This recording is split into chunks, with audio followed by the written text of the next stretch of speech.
बावरे सांसों की माला देखते जाएं, एक एक सांसों की माला जिसके द्वारा उस परमात्मा की प्राप्ति हो।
दस मिनट दोस्तों इसी अवस्था में बने रहेंगे।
भीतर उठ रहे ऊर्जा के तरंगों को महसूस करते हुए कुछ क्षण और इसी ध्यान की अवस्था में बैठे रहेंगे।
आखिरी 5 मिनट।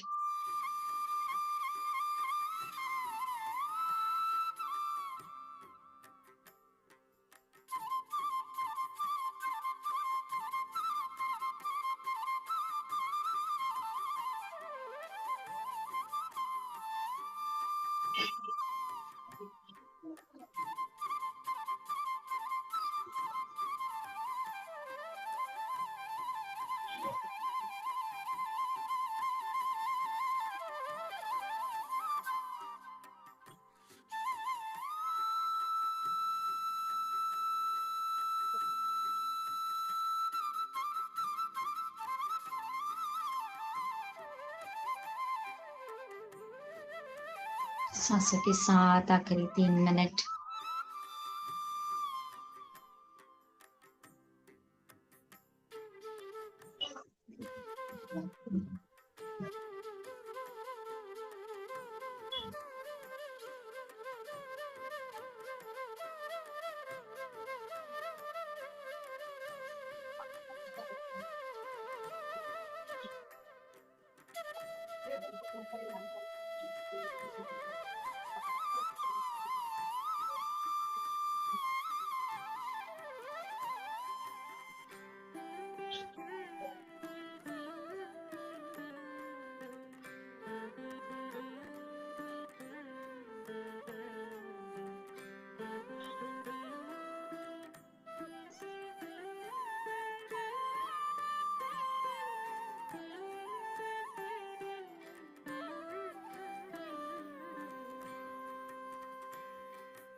लास्ट 1 मिनट दोस्तों।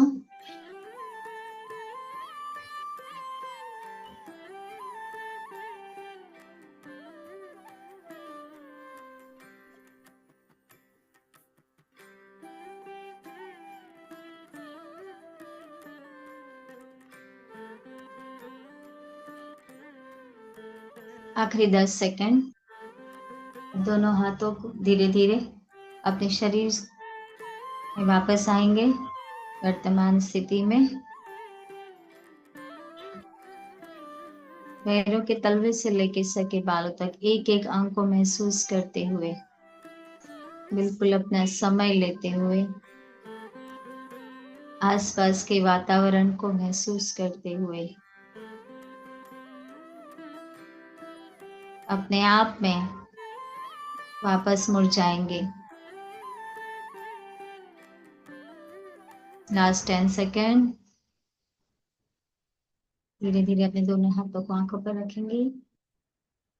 5 4 3 2 1 0। कोमलता पूर्वक अपनी दोनों आंखों को हथेली के अंदर खोल देंगे। धीरे धीरे आंखों को नीचे की ओर उठाएंगे दोस्तों। थैंक यू सो मच मेरे साथ ध्यान करने के लिए।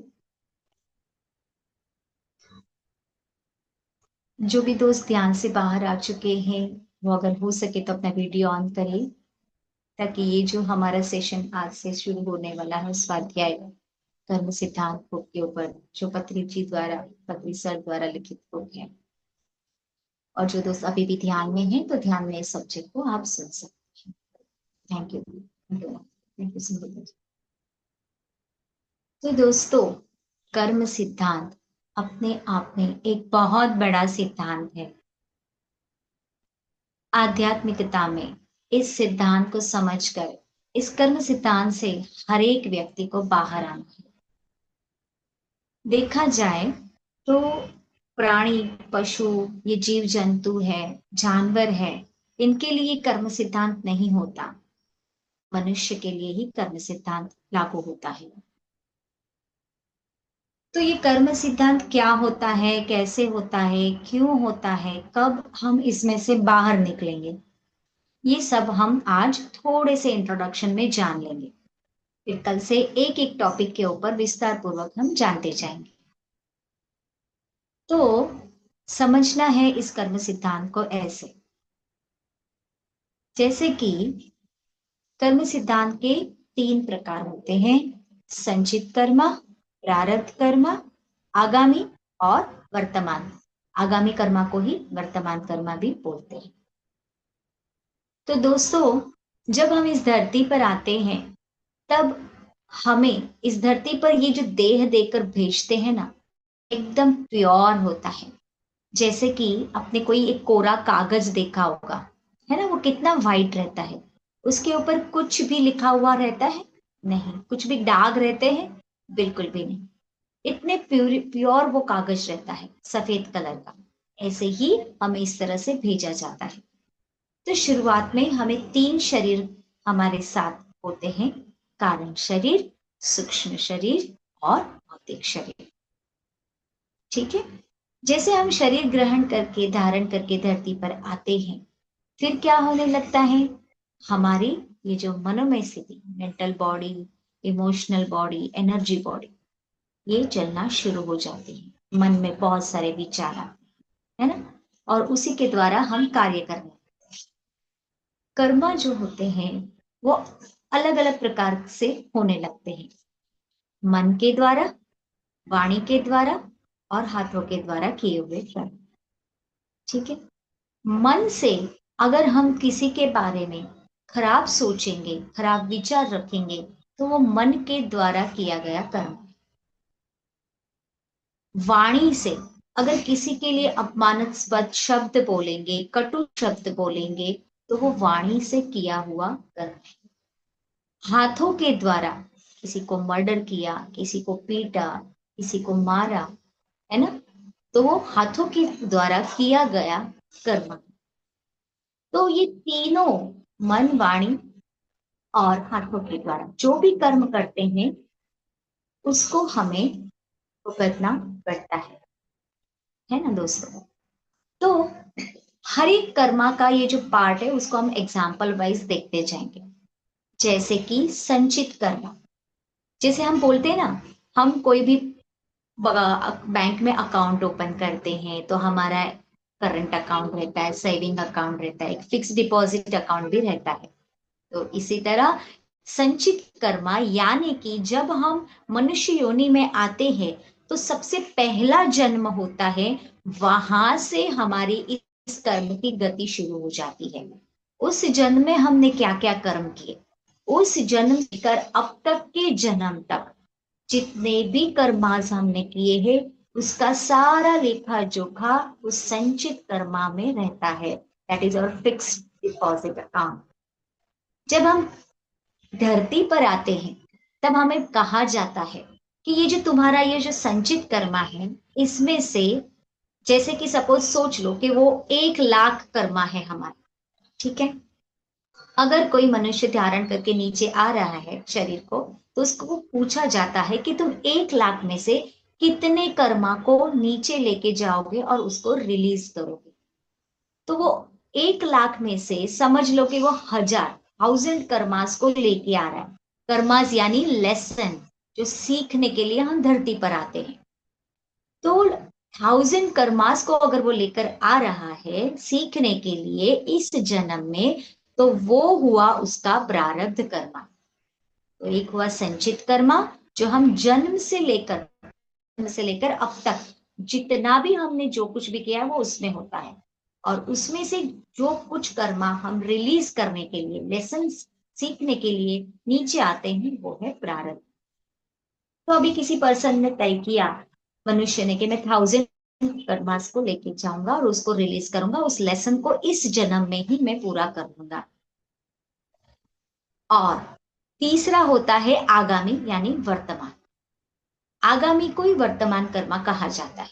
जैसे कि अभी मैं आपसे बात कर रही हूँ, बोल रही हूँ, हम दिन भर की हमारी जो भी दिनचर्या चलती है उसमें जो कुछ भी हम कार्य करते हैं वो है हमारे वर्तमान। अगर इस समय मैं आपको जो कुछ भी बता रही हूँ, अगर मैं आपको सही मार्ग बता रही हूँ, योग्य दिशा बता रही हूँ, तो वो मेरा हो गया अच्छा कर्म, है ना। अगर मेरे वाणी के द्वारा किसी के लिए इस समय कुछ बुरा कहा मैंने, या पूरे दिन में वर्तमान स्थिति में कुछ मैंने ऐसे कार्य किए जिससे किसी को हानि पहुंची, मन दुख हुआ, अपमान लगा या कुछ भी, है ना, तो वो मैंने बुरा कर्म कर लिया, वो वर्तमान स्थिति। तो इस प्रकार के ये 3 कर्मा के प्रकार हैं। अभी दोस्तों इसको एग्जाम्पल से समझते हैं। बहुत बार हम दुनिया में ऐसे लोग देखते हैं, कुछ लोग बहुत अच्छे रहते हैं, पर हम क्या बोलते हैं कि इनके जीवन में तो दुख ही दुख है। क्या कभी कोई अपने पति पत्नी के रिश्ते में अनबनाव रहते हैं, भले वो इंसान पति उसका बहुत अच्छा हो, तो उसकी फाइनेंशियल कंडीशन अच्छी नहीं है, या हमेशा बीमारी आती है, या कुछ झगड़े चलते हैं, या उसके नौकरी में तनाव होता है, नौकरी धंधा छूट जाता है, ऐसे कुछ ना कुछ होता रहता है, बट इंसान अच्छा है, तो हम क्या बोलते हैं कि इतना अच्छा इंसान फिर भी इसके जीवन में इतना दुख दर्द क्यों है। तो वो क्या है दोस्तों, वो अपने संचित कर्मा में से कुछ ऐसे ज्यादा कर्मा, कुछ ऐसे ज्यादा लेसन सीखने के लिए वो लेके आए, ताकि वो इसी जन्म में इसको रिलीज करे। इसीलिए उनका जीवन इस तरह से चैलेंज भरा हुआ हमें दिखाई देता है।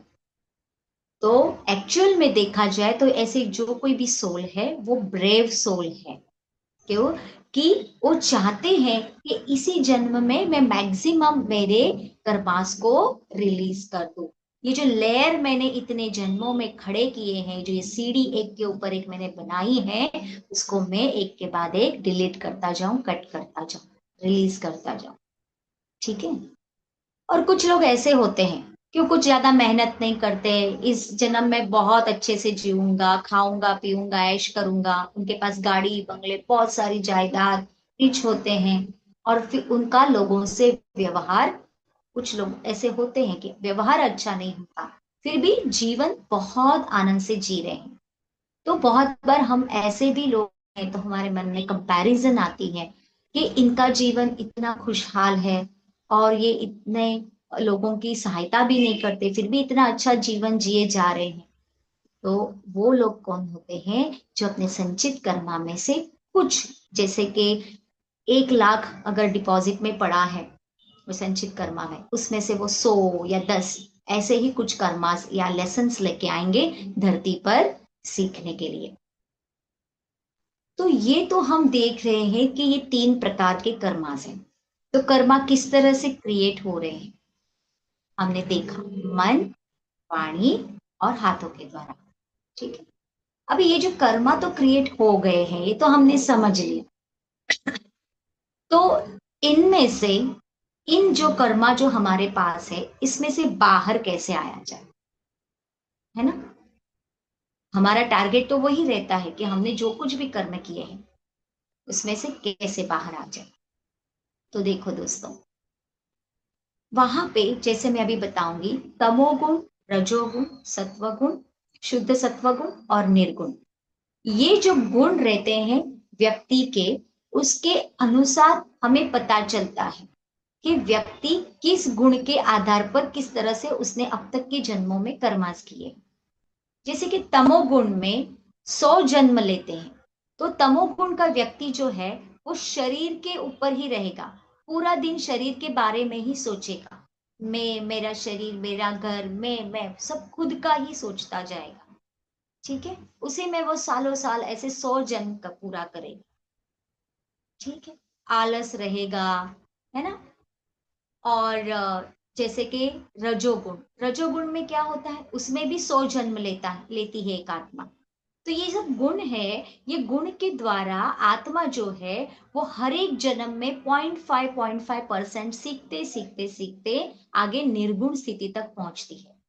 तो ये अनुभव भी लेना जरूरी है ना। तो इस 100 जन्म में आत्मा इस तरह से सीखती जाती है।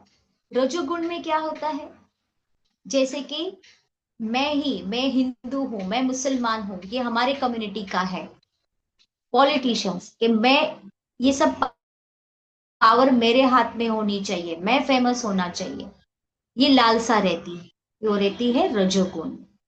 और तमोगुण और रजोगुण में आलस्य, विनाशकारी विचार रहते हैं। फिर आता है सत्वगुण, यानी कि सत्वगुण। सत्वगुण में आत्मा को कुछ पुण्य, मतलब जो पर्सन है वो कुछ पुण्य काम करेंगे, जैसे कि अन्नदान, रक्तदान, है ना, किसी को मदद करेंगे, किसी को थोड़ा हीलिंग कर देंगे, वो रहते हैं सत्वगुण। पर क्या, उसमें भी 100 जन्म लेंगे, उसमें भी वो कर्मास क्रिएट करेंगे, किसी को हील करेंगे, किसी की बीमारी को ठीक करेंगे, है ना। तो क्या एक आत्मा की जो ये जर्नी है, वो क्या सत्वगुण तक ही रुकनी चाहिए? हमारा लक्ष्य क्या होना चाहिए? निर्गुण तक। तो वहां पहुंचने के लिए आत्मा जो है, वो 100 जन्म इन 3 प्रकार के गुणों के द्वारा लेते हुए आगे बढ़ती है।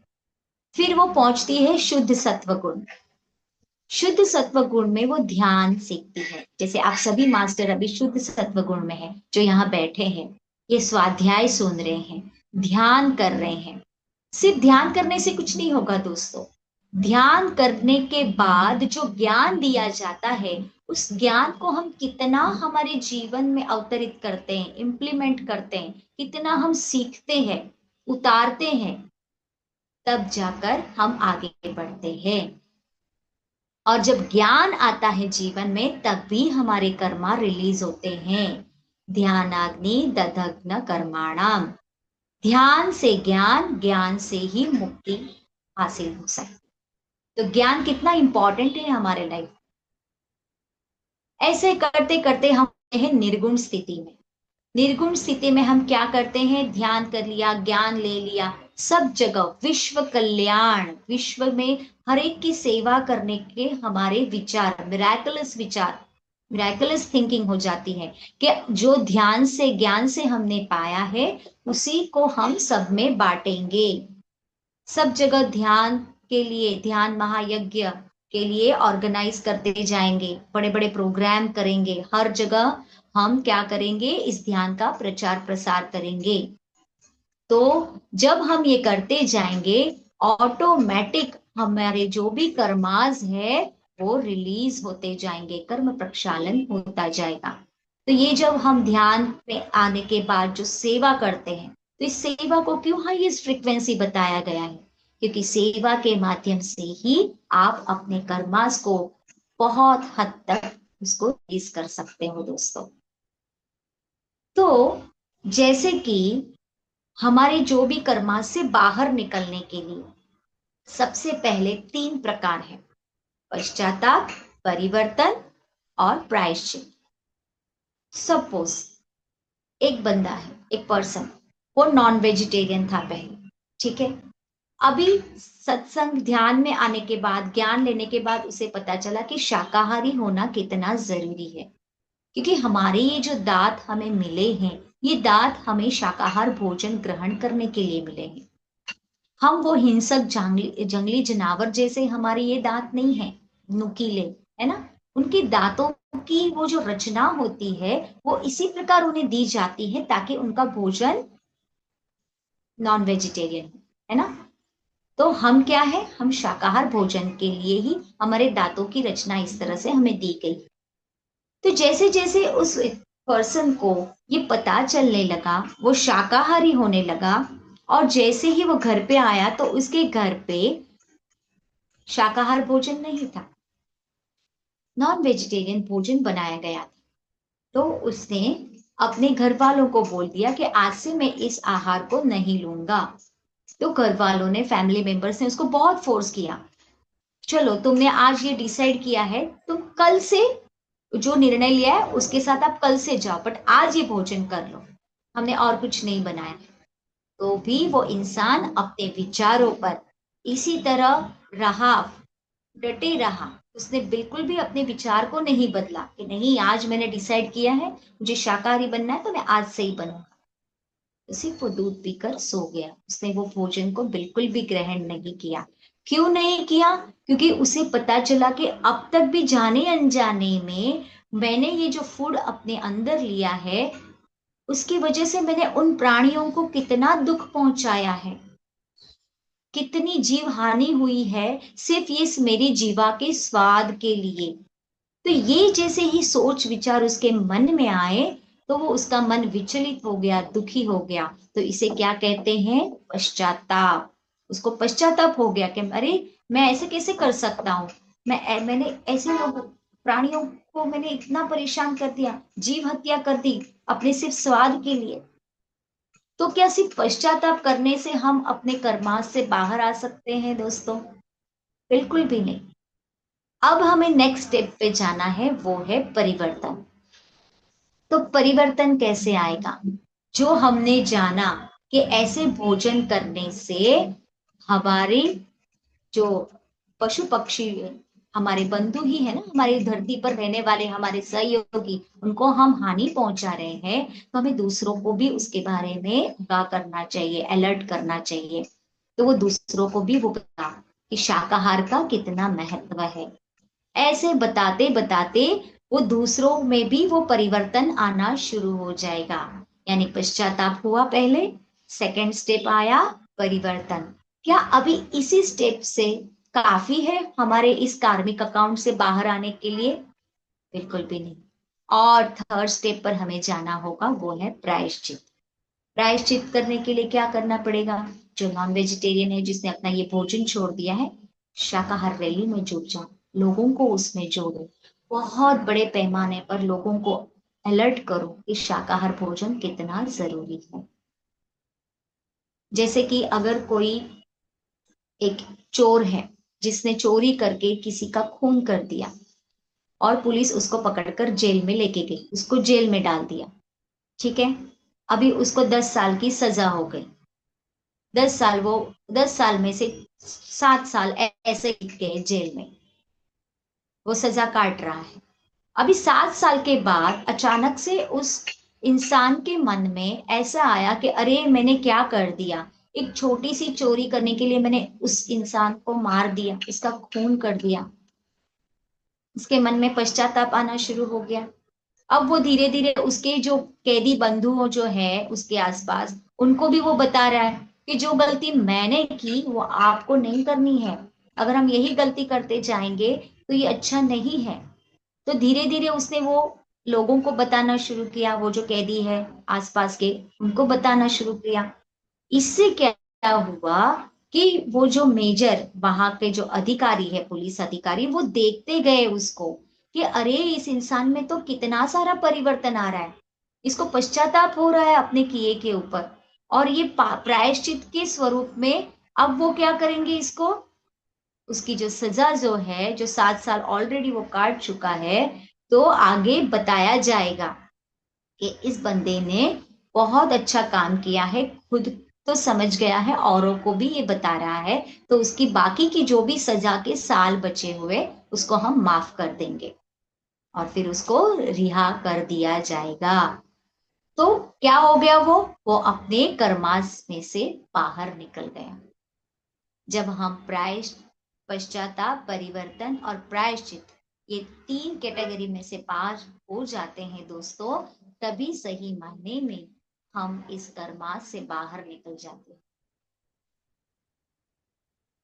ऐसे ही एक और एग्जाम्पल मैं आपको बताती हूँ कि एक हस्बैंड वाइफ रात को सो रहे थे, और वो हस्बैंड को सपने में एक ऐसा ही ड्रीम आया, सपना आया कि वो बहुत रिच बन गए हैं और बहुत बड़ी जमीन उन्होंने ले ली है, और उस जमीन में उन्होंने बहुत सारे मजदूरों को काम पे लगाया है, मजदूर काम कर रहे हैं, फसल अच्छी हो रही है।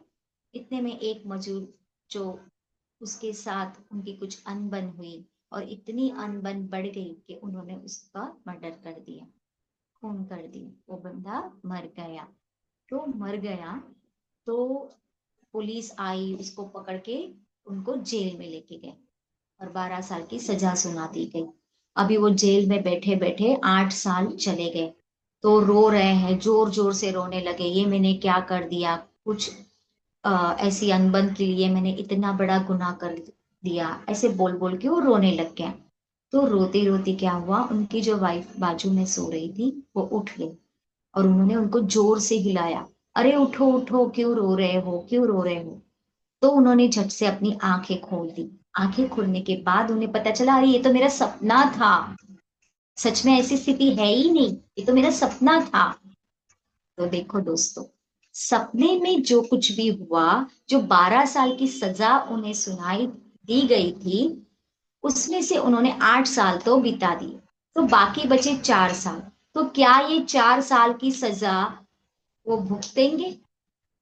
क्या लगता है आपको? प्लीज आप चैट में डाल दीजिए, क्या उन्हें वो 4 साल की सजा भुगतना जरूरी है या नहीं?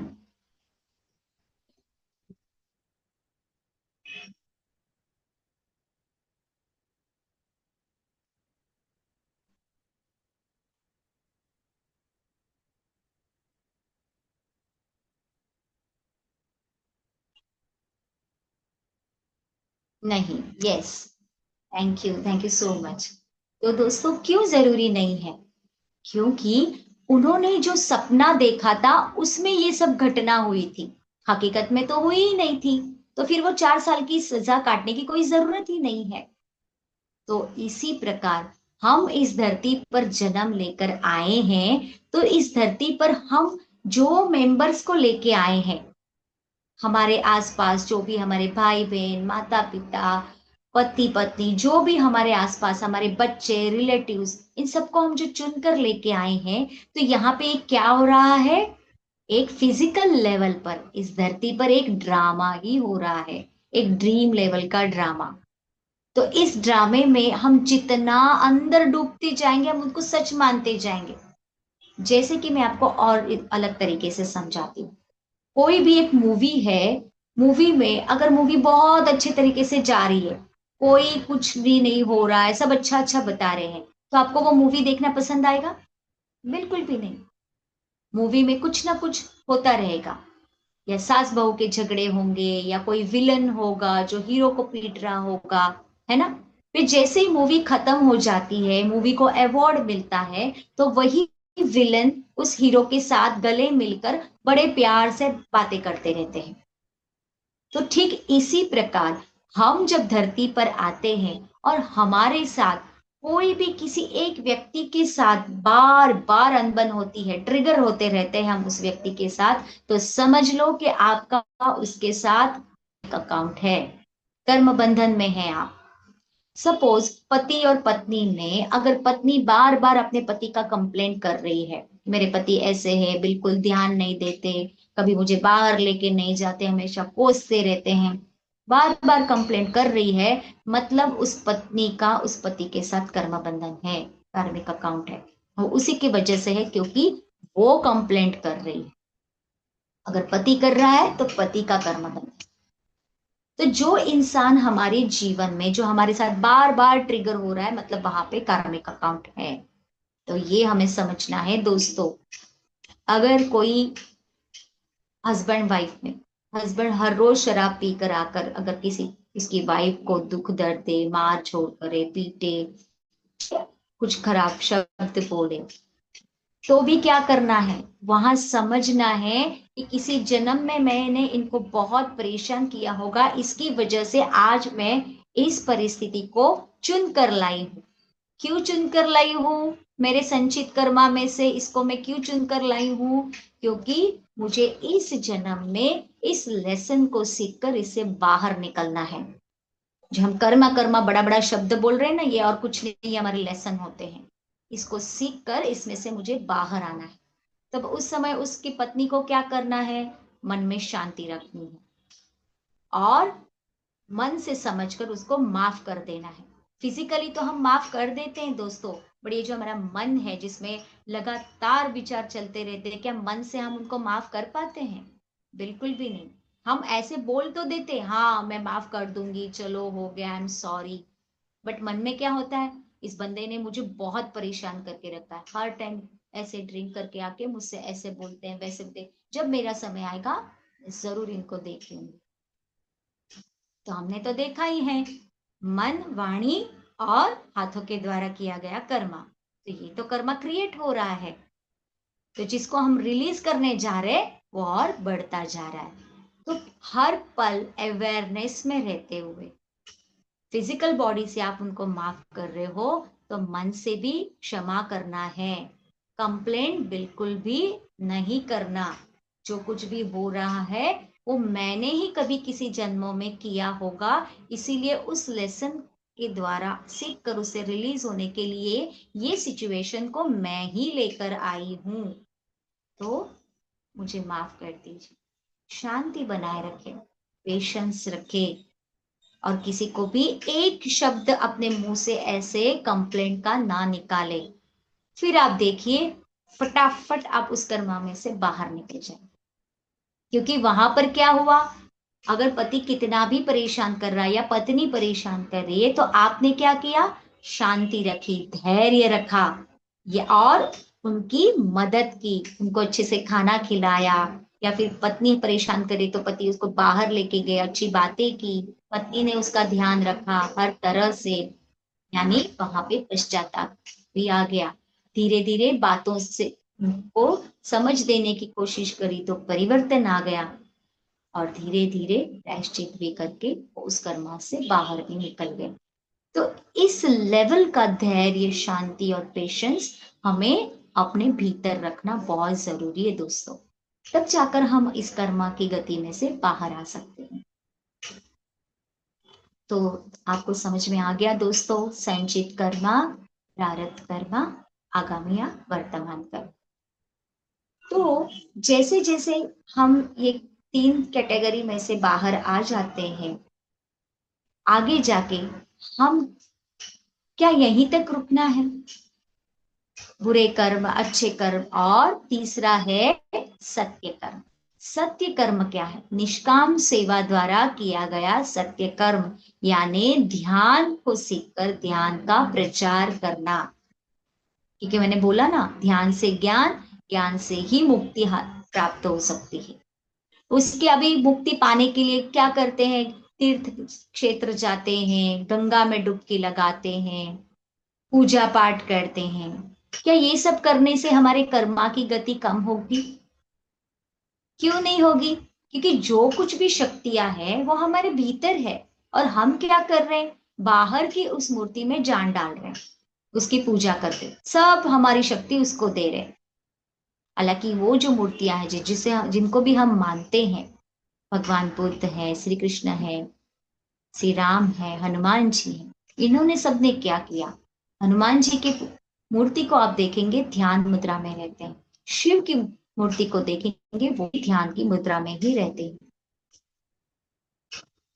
तो जैसे महाभारत में बताया है, एक लास्ट 5 मिनट्स बताऊंगी एग्जाम्पल से, कि जैसे महाभारत में श्री कृष्ण ने अर्जुन को क्या बोला था कि तुम युद्ध करो, और युद्ध करने के लिए डरना नहीं, धैर्य पूर्वक युद्ध करो।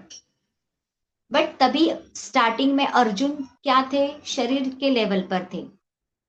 कैसे समझ में आया कि शरीर के लेवल पर है? क्योंकि उनके सामने जो खड़े थे वो कौन थे? उनके पितामह भीष्म, उनके भ्राता कर्ण, दुर्योधन, ये सभी थे ना कौरव। वो भाई थे, उनके कजिन्स थे। तो बोल रहे थे मैं इनको कैसे मार सकता हूँ, और मेरे गुरु गुरु द्रोणाचार्य जी है, उनके ऊपर मैं बाण कैसे चला सकता हूँ? पर श्री कृष्ण भगवान ने क्या बताया कि अगर तुम खुद को और सामने वाले को आत्म स्थिति पर देखोगे तो तुम्हारे लिए कोई पाप कर्म नहीं है। जैसे कि महाज्ञानी, महाविज्ञानी जो श्री कृष्ण भगवान थे, उन्होंने शिशुपाल के सर को कट कर दिया था, तो क्या उनके लिए पाप कर्म है? बिल्कुल भी नहीं। जब हम औरों को आत्म स्थिति पर देखना शुरू करते हैं तब हमारे लिए कोई भी कर्मा नहीं होता। क्यों नहीं होता? क्योंकि हम समझते हैं मैं आत्मा, सामने वाला भी आत्मा, वो भी परमात्मा, और हम यहाँ पे जो कुछ भी लेसन सीखने आए हैं वो एक प्रकार का हम ड्रामा ही चल रहा है। तो यहाँ पर किसने किसको मारा, किसने किसको अपमान किया, किसने किसको दुखी किया, क्या अच्छा क्या बुरा, है ना, ये कुछ भी नहीं होता। सिर्फ और सिर्फ अनुभव से ज्ञान ही लेना है, यही एक प्राय निष्कर्ष निकलता है इससे। तो तब कोई कर्मा हमें लागू नहीं होता। निष्काम कार्य करने से, सेवा करने से कोई हमें फिर कर्मा नहीं होता दोस्तों। इसलिए हमें क्या करना है? सभी को आत्म स्थिति पर देखना है। तो ये था कर्म सिद्धांत बुक के बारे में, ये जो स्टार्टिंग का इंट्रोडक्शन मैंने बताया। कल हम एक एक पॉइंट, एक एक पार्ट जो भी नेक्स्ट सेशन हमारा होगा उसमें हम बुरे कर्म से क्या होता है, अच्छे कर्म क्या है, सत्य कर्म क्या है, ये एक एक सीक्वेंस वाइज हम उसमें आगे बढ़ते जाएंगे। तो आज के लिए मैं मेरी वाणी को यहाँ विराम देती हूँ, और आप सभी ने इतने शांतिपूर्वक मुझे सुना, इसलिए दिल से आप सभी का धन्यवाद। थैंक यू मैम, बहुत सुंदर जानकारी। बुक का लिंक जरूर भेज दीजिएगा, जिन लोगों के पास नहीं होगी तो वो परचेज कर लेंगे। Yes, ma'am. Yes. और अच्छी जानकारी मिली। प्रारब्ध कर्म, संचित कर्म क्या है, बहुत ही सुंदर। प्रेजेंट में हम क्या कर रहे हैं हम समझ पाते हैं तो बहुत जिंदगी आसान हो जाती है। थैंक यू सो मच, आपने टाइम निकाला, नेटवर्क नहीं था तब भी। So nice. थैंक यू किसी का मैम, कोई थैंक यू। क्वेश्चन है फ्रेंड्स तो आप पूछ लीजिए। आई थिंक सुनीता जी कुछ कहना चाहते हैं क्या? मैं सोच रही थी कि जो पिछले जन्म के कर्म है, तो अफसोस कि हम पिछले जन्म में कुछ बुरा करके आए, तो इस जन्म में उनको कैसे भाई ध्यान ही के द्वारा काट सकते हैं। हम पिछले जन्म में तो जा नहीं सकते हैं, लेकिन ये जो कर्म बन गए हैं उनको ध्यान के ही द्वारा काट के अच्छे बनाया जा सकता हमें बहुत पहले है। और के जन्मों का सोचने की जरूरत नहीं, सिर्फ लास्ट जन्म हमने जो कुछ भी किया है इस जन्म में ध्यान करना है, ध्यान का प्रचार करना वही और हर एक को आत्मस्थिति पर देखना है। तो फिर हमारे लिए कोई कर्मा से नहीं, वो कर्मा वर्ड हट जाएगा। सिर्फ हमें लेसन लेना, हम लेसन लेने के लिए आए हैं, सीखने आए हैं, बस उतना ही रह जाता। निष्काम कर्म ठीक है मैम। करने से यस, हाँ, कट जाता है। निष्काम करने से हमारा कर्मा जो है वो धीरे धीरे कटना शुरू हो जाता है, क्योंकि उसमें हम सामने से कोई भी चाह नहीं रखे कि मैं तुम्हारे लिए इतना करूं तो सामने तुम मुझे, मेरे लिए तुम इतना करोगे, है ना। निस्वार्थ भाव से किया गया काम, और कभी भी एक्शन के ऊपर रिएक्शन ना करते हुए रिस्पॉन्ड करना है। रिएक्शन करते जाओगे तो भी वो आपका कर्मा बनता जाएगा।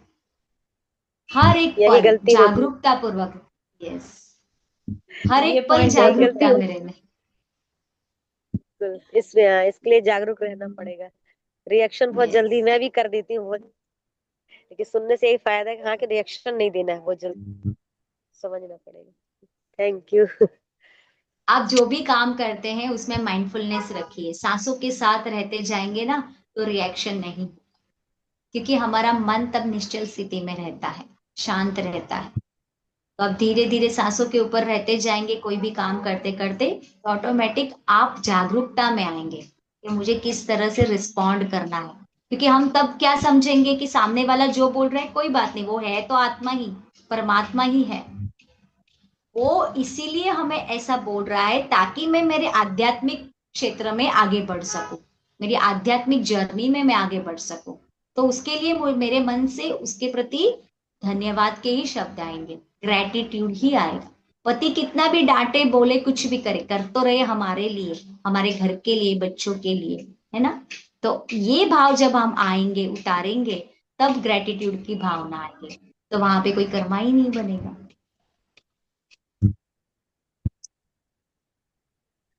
Yes ma'am, thank you. आप सुंदर। इस तरह से शेयर करेंगे, यस, इस तरह से शेयर करेंगे तो औरों के भी मन में अगर कुछ भी होगा, जो अभी आगे नहीं आ रहे हैं प्लेटफॉर्म पर, पूछ नहीं रहे, बट उनके भी प्रश्नों के उत्तर उन्हें मिल जाएंगे। बिल्कुल। Thank you ma'am, thank you thank so you so much. Much. आज का सेशन यहाँ एंड करते हैं क्योंकि टाइम भी हो रहा है। या विनीता जी कुछ पूछना चाह रहे हैं तो पूछ लीजिए। अपने को अनम्यूट करिए प्लीज। जी जी, आत्मवंदन मैम, सभी को आत्मवंदन। मैं एक बात आत्मवंदन। पूछना चाहती हूँ, जैसे सामने से कोई भी पर्सन है और कुछ वो गलत बोल रहे हैं या गलत कर रहे हैं, और हमें जैसे उनको समझाना चाहिए या नहीं, और समझाते हैं तो उधर से जो थोड़ा गलत ही आता है कि अरे, तो क्या हमें बिल्कुल शांत रहना चाहिए, उस गलत को होते हुए देखते रहना चाहिए? अगर देखो कोई सामने बहुत, जब तक परिस्थिति पीक लेवल तक नहीं जाती, मतलब बहुत सारी अनबन बहुत पीक लेवल पे मैं समझ रहे हैं, तब तक हमें शांति इसलिए रखनी चाहिए क्योंकि वो अभी, वो जो बोल रहा है लेकिन वो हमें नहीं बोल रहा है, वो उस परिस्थिति में है, उसके मन की स्थिति उस दुख में है, अभी उसके मन में क्या विचार चल रहे हैं उसके द्वारा वो वाणी से प्रकट कर रहा है, हमें रिस्पॉन्स दे रहा है। तो ऐसे में हमें शांति बनाए रखनी है, समझना है कि वो क्यों हमें ऐसे बोल रहे हैं, वो कौन, अभी इस समय वो कौन सी परिस्थिति में है, वो हमें नहीं पता, इसलिए हमें शांति रखनी है। बट अगर ये बार बार फ्रिक्वेंटली होता जाएगा, पीक लेवल तक जाएगा, ताकि हमें स्टैंड लेना है कि अभी ऐसे सिचुएशन में मुझे उनके साथ रहना है या नहीं रहना, या फिर मैं अगर रहती हूं तो मुझे शांति बनाए के रखने के लिए मेरे में उतने पेशेंस है या नहीं। और अगर मैं ये नहीं कर पा रही हूँ तो मैं उस जगह से हट जा रही हूँ, तो मैं वहां से उनको छोड़ के अलग हो रही हूँ। बट अगर उतने पेशेंस मेरे में है तो मैं इस सिचुएशन को शांतिपूर्वक हैंडल कर पा रही हूँ, तो मुझे शांति बनाए रखनी है। क्योंकि देखिए, दूध को अगर हम गर्म तपेला जो बॉईल करने लगते हैं, दूध का तपेला गैस पे रखते हैं तो ऊपर आता है। अगर हम गैस का नॉब बंद कर देते हैं या पानी के छांटे डालते हैं तो वो नीचे बैठ जाता है। बट अगर हम गैस को ज्यादा, वो नॉब को फुल करेंगे तो वो बाहर गिरने वाला है। तो नॉब बंद करना है, पानी डालना है, ये हमारे ऊपर है। हमें क्या करना है ये हमें सोचना है। क्योंकि अगर हम परिस्थिति को शांतिपूर्वक बनाए चाहते हैं तो हमें शांति बन, right. Thank you so much. तो हम Thank आग you. में घी न डालें। नहीं तो भड़के होने ही वाले हैं। वो आउटबर्स्ट होते हैं ना, इमोशनल आउटबर्स्ट। क्योंकि जब हम इस तरह लेते हैं दूसरों की बातों को तो हमारे अंदर भरता जाता है, फिर एक दिन हम बस्ट कर जाते हैं, तो सिचुएशन एकदम आउट ऑफ कंट्रोल हो जाती है। आउट ऑफ कंट्रोल, क्योंकि हम भूल जाते हैं कि हम ही उनको लेकर आए हैं ताकि हमारी जर्नी में हम आगे बढ़ सकें। क्योंकि देखो, ये सब रहता है धरती के लेवल पर, बट जब आत्मा के लेवल पर, वहां पर क्या है, वहां पे पूरा वननेस है। वहां पे कोई डुअलिटी नहीं है, तेरा मेरा, दुख दर्द, मान अपमान, दिन रात, सुख दुख, कुछ नहीं है। सब एक ही भावना में रहते हैं। तो जब ये वहां पर जाते हैं उस जगत में, तब जिसने हमें बहुत परेशान किया है ना, उसको हम धन्यवाद बोलते हैं कि तुमने इतनी अच्छी एक्टिंग की, इसीलिए मैं आगे बढ़ चुका मेरी जर्नी। अगर आप करते ही नहीं थे तो मेरे में वो कोई उन्नति ही नहीं होती, कोई प्रगति ही नहीं होती, मेरा जीवन ऐसे ही चला जाता था। बट अगर आत्मा की जर्नी में अगर आगे बढ़ना है तो ये जरूरी है हम ही उनको लेकर आए अच्छा, कि आप हमें टीज करें। एक क्वेश्चन और, जिससे कि 3 लोग हैं और हमने 2 लोगों को जो अपने खास हैं उनको देखा कि हाँ, एक गलत बोल रहा है और एक थोड़ा ठीक है। तो जो गलत बोल रहा है तो उसको भी समझाना चाहिए कि नहीं, देख के छोड़ देना चाहिए। तो हमें पता है, अपने ही बच्चे हैं कि एक बड़ा है एक छोटा है, वो गलत बोल रहा है, तो उसमें क्या नहीं, करना चाहिए? बच्चों की जहां तक बात आती है तब सही गाइडेंस हमें देना है, ऐसे नहीं छोड़ना है। हम गाइडेंस देके अच्छे संस्कार तो हम ही डालेंगे ना उन पे, तब जाके वो आगे अच्छे बच्चे बनेंगे, एक अच्छा इंसान बनेंगे। तो जहां तक हम उनको मार्गदर्शन करना है अच्छा, वो हमें करना ही है। फिर जैसे वो बढ़ते जाएंगे, आगे बढ़ेंगे, फिर उनके सोल कॉन्ट्रैक्ट, सोल प्लान के ऊपर डिपेंड रहता है। बट सही मार्गदर्शन तो एज अ पेरेंट हमें करना ही है। अरे नहीं, यस। क्योंकि बच्चे नाराज भी हो जाते हैं कि अरे आप बहुत जल्दी समझना नहीं चाहते हैं बच्चे। बच्चों को समझाने के लिए बच्चा होना पड़ता है। आप बच्चे बन जाओ। यस, बच्चों को अभी उसमें प्यार की भाषा, यस, बच्चा चाहे छोटा बड़ा हो, कोई भी हो, प्रेम, प्रेम में इतनी शक्ति होती है ना कि जितना आप प्यार के 2 वर्ड बोलेंगे और उसके माथे पे से हाथ पे घुमाएंगे ना, आधा काम तो वही हो जाता है, क्योंकि प्रेम में इतनी शक्ति है, ताकत है। तो सही मार्गदर्शन तो हम दे ही सकते हैं। Thank you ma'am. Thank you. Yes ma'am, thank you सो तो मच। मैंने इंसाइट, आपने बहुत सारे इंसाइट दिए, थैंक यू सो मच। धीरे धीरे अभी हम बुक में आगे बढ़ेंगे ना चैप्टर वाइज, तो बहुत सारी हम यस, बातें सीखेंगे, क्लैरिटी आती बहुत सारे जाएगी। हमें गाइडेंस मिल जाएंगे। तो थोड़ा आज यहाँ का पे चैप्टर, समय का वो रहता है ना, तो अभी अब आगे तो मैं समझ पाई हूँ कि यहाँ इतना बज रहा है तो वहां उतना बज रहा होगा, तब मैं जुड़ पा रही हूँ। नहीं तो थोड़ा सा मुश्किल हो रहा था और बेचैनी भी होती थी कि अरे हम नहीं सुन पा रहे हैं, नहीं ज्वाइन कर पा रहे हैं। तो बहुत बहुत अच्छा सुंदर क्या लगता है। बहुत सुंदर। Thank you। ठीक। तो थैंक कल यू फिर सो जुड़ते मच। हैं मुझे इसी समय। हमेशा, मैम बहुत सुंदर ज्ञान दिया आपने, बहुत सुंदर बुक लेके आए हैं, सो मैनी थैंक्स, ग्रेटिट्यूड। सभी को इससे बहुत हेल्प मिलने वाली है। Yes yes, thank you so much मुझे हमेशा सेवा का मौका देने के लिए। थैंक यू, बहुत बहुत धन्यवाद। Thank you Sweety ma'am, thank you so much. Thank सब स्वीटी मैम मैम का दुकान प्रयास है, वो बहुत सुंदर आप लोगों को बुला के ला रही हैं, सुंदर सुंदर बुक्स को ला रही हैं, स्वाध्याय करा रही हैं। It is so nice Sweety ma'am, gratitude. Thank you Sweety ma'am, ma'am इसको को भी दिल दोबारा से सुन धन्यवाद, इसी मैम दिल से इसको ग्रेटिट्यूड धन्यवाद दोबारा स्वीटी मैम का। आज का सेशन एंड करते हैं, कल फिर मिलेंगे इसी समय। थैंक यू, सभी को शुभ रात्रि। शुभ रात्रि मैम, सभी को शुभ रात्रि। Thank you for joining. Thank you ma'am, thank you so much.